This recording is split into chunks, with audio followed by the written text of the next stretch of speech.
Electric vehicles यानी EV दिखने में एकदम स्लीक, चलने में एकदम साइलेंट, सस्टेनेबल और पूरी तरह से इको फ्रेंडली।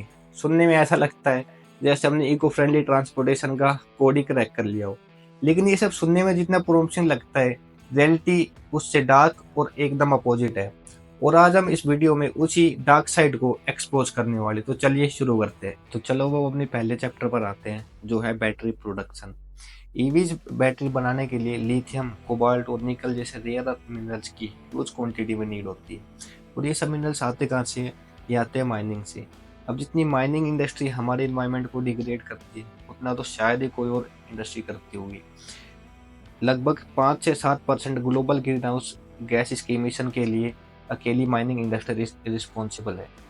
नेचर जर्नल के एक डाटा के हिसाब से एक एवरेज ईवी बैटरी को बनाने के लिए लगभग 8 किलो लिथियम, 14 किलो कोबाल्ट और लगभग 20 किलो मैग्नीज की जरूरत रहती है। अब 1 टन लिथियम को एक्सट्रैक्ट करने के लिए लगभग 2 मिलियन लीटर पानी वेस्ट होता है। अब 2 मिलियन लीटर ये एक अपने आप में एक बहुत ही बड़ा नंबर है। आपको एक कंपैरिजन करके दिखाऊं तो मान लो ऑन एन एवरेज एक आदमी दिन में 2 लीटर पानी पीता है, तो 2 मिलियन लीटर पानी से हम लगभग 10 लाख लोगों की प्यास बुझा सकते हैं। तो आप समझ सकते हो कि इसमें जो लिथियम एक्सट्रैक्शन, इसमें पानी की कितनी वेस्टेज होती होगी। अब आते हैं हमारे दूसरे मिनरल पर, जो है कोबाल्ट। 60% से ज़्यादा कोबाल्ट एक देश है, डेमोक्रेटिक रिपब्लिक ऑफ कॉन्गो, वहाँ से आता है। बहुत ही पॉलिटिकल इंस्टेबल देश है, जहाँ पर माइनिंग का जो काम होता है वहाँ पर गवर्नमेंट का कोई कंट्रोल नहीं है। बहुत सारे माइनिंग माफियाज है जो इन सब जो माइनिंग से रिलेटेड जितनी भी एक्टिविटीज़ है इन सबको कंट्रोल करते हैं। और भाई अगर मैं आपको इन माइंस की वर्किंग कंडीशन बता दूंगा तो आप हैरान ही हो जाओगे।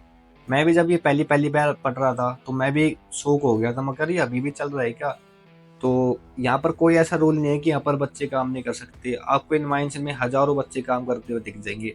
और तो और इन बच्चों को जानबूझकर छोटी छोटी टनल्स में डाला जाता है माइनिंग करने के लिए, छोटे साइज की वजह से, क्योंकि ये इनका मतलब बच्चों का साइज छोटा रहता है, तो पतली पतली जो सुरंग रहते हैं उनमें अच्छी तरह से माइन कर सके।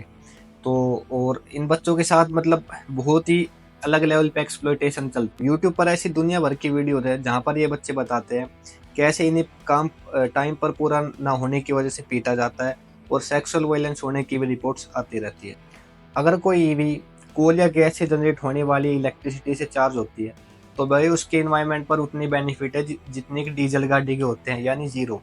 और इंडिया जैसी कंट्री में जहाँ पर 70% जो इलेक्ट्रिसिटी है वो कोल से जनरेट हो सकती है होती है, तो आप अंदाज़ा लगा ही सकते हो कि ईवीज कितनी ग्रीन है।